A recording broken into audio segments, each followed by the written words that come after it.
Hi, I am Shannon Renee with Authentically Momming, and this is Mothers Are Source. Source, someone that causes or produces life, produces the origin of, a source of energy.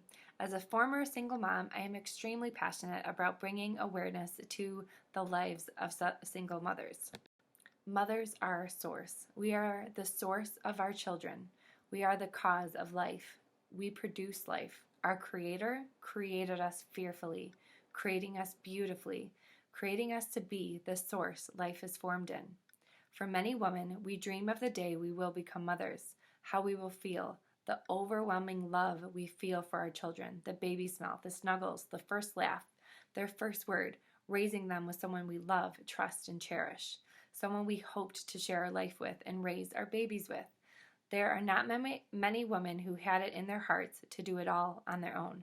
Becoming a single mother is usually never planned, but happens in many different ways. Please join me as I share the inspirational stories of incredibly strong, brave, and beautiful single mothers around the world. Hello, and welcome to this episode of Mothers Are Source. Today I'm going to be sharing an interview that I had with Sarah. Sarah has been a single mom for 10 years now and survived a very painful divorce. She chose to share her story through writing, so I'm going to be reading her responses to my questions through our interview. I feel very honored and humbled that Sarah chose to share her story with me. She has such an incredible heart, an incredible journey, and her strength is just beautiful. And she just really has a gift for writing, so I feel very thankful that she chose to share her story with us. She has overcome so much in life, and I just feel very privileged to share this story with you all. So thank you for taking the time to listen.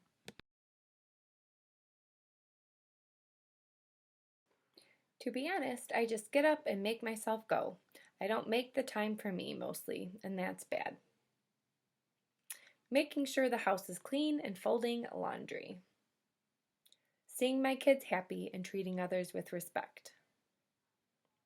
Probably making more time to take care of myself. I just had a moment today in front of my kids where I told them my phone wouldn't make any calls, and I was telling them it was so weird and I needed to get it looked at. Then it occurred to me I had my earbuds plugged into my phone. Around the age of 21 months, it was quite noticeable to my mom that I was not developing normally in my walking, talking, and other skills that other kids my age had developed. My mom took me to the doctors to get their opinions. After a CAT scan, I was diagnosed with cerebellar ataxia, a neurological condition that was extremely rare, and the doctors couldn't give much hope of what I could do. It is a congenital balance disability that also affects my motor skills and speech. In my brain, the vermis, which is housed inside the cerebellum and is responsible for finer body movements, speech, and mobility, did not develop. I imagine my future looked pretty bleak to my mom at that point. Even though my future looked very uncertain, God had an unbelievable plan. My mom and dad had me in physical, occupational, and speech therapy. I walked with a walker up until third grade and had a lot of challenges throughout school. But looking back, God was there, and He held true to His plan for me. Fast forward to an appointment with my pediatrician around the age of 13, he told my mom I could never drive. As we see later, God had a different idea. I went to a Christian school in my early years and was very sheltered. When I was 16 or 17, my parents divorced. My dad flew off the handle a lot during my teen years, and he became suicidal, which put a lot of fear in me. He never did anything to himself, only threatened. It was one of the scariest times in my life. I saw Daddy start a fire in our yard to burn my mom's clothes just to be mean. I was babysitting that night, and my dogs were outside. For the first time, I was scared of my dad. I stayed with a friend that night. Everything was confusing.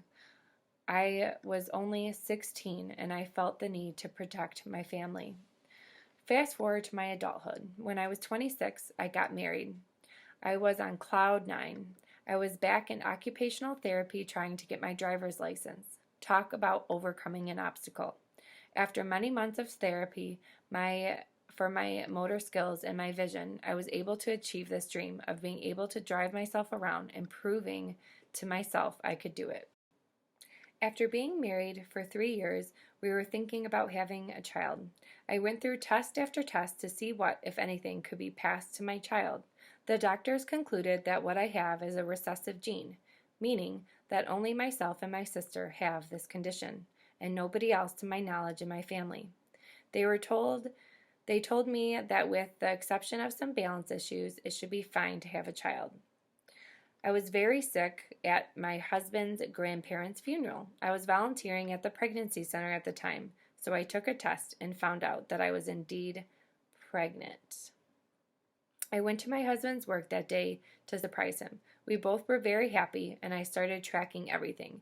My mom got me cute maternity clothes, and I started taking pictures of myself at each stage. Everyone was very excited and could not wait. I had no fears except passing my disability on to my kids. I gained a lot of weight. I ate everything. I craved cake and red juice, especially cherry Fanta. Everything cherries. I videotaped everything, me at every stage of pregnancy. I had a lot of help and support from family, friends, and my husband.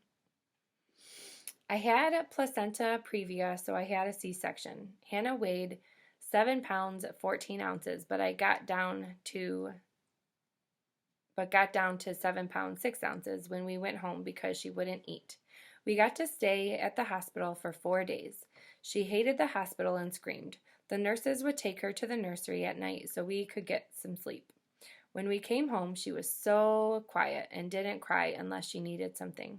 She loved bath time, and we would sponge bathe her on a towel in the kitchen and then bundle her up and wash her hair under the sink. It was like she was at the spa. She loved it. I felt a little overwhelmed, but I knew that I would always have my husband and we could do it together. About 3 to 4 months after Hannah was born, I found out what I had expected when I met her. My husband admitted an emotional affair. I forgave him, but it was hard for me to trust. It is very important to note that I was very reliant on this man. He was not only my husband and the love of my life, but also my stability and security. I had always been close to God, and now I had a pastor as a husband. I was so excited about things we were going to accomplish together and the ministry opportunities that we would have. Of course, we always would be together because he was a pastor, and that was just a given. I associated divorce with awful things, and I would make sure that would never happen to me. In my mind, we were, or so I thought, or maybe dreamed, the perfect family.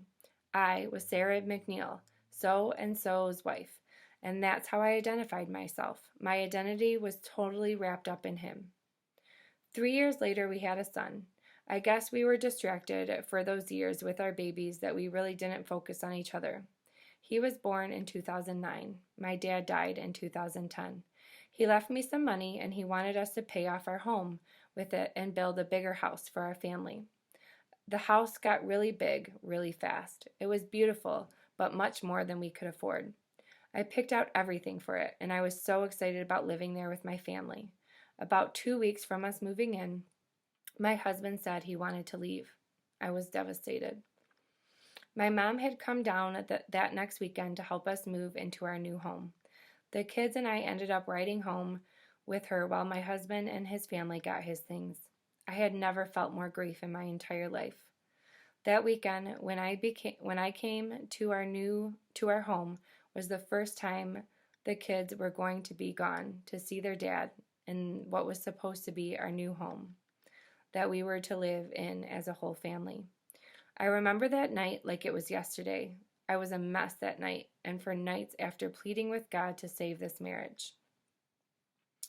It is sad writing this, how things can go from happy to sad that fast. Sometimes I get very overwhelmed, especially being a single mom with a disability. I get mad that I don't have help, that my kids have to leave me every other weekend and part of the week. It's not fair. I tend to take on the victim's mentality, but I am very blessed by God. I can do this on my own, and I have to be grateful for every day. Jesus never fails. I raised them with their dad. my mobility and not having a partner to help. I don't feel judged. I am just very hard on myself. Our society should support them more and make it easier for us to be able to better ourselves and take care of our kids. I feel like I have it easier because my kids' dad helps, supports me, and I have a family that help.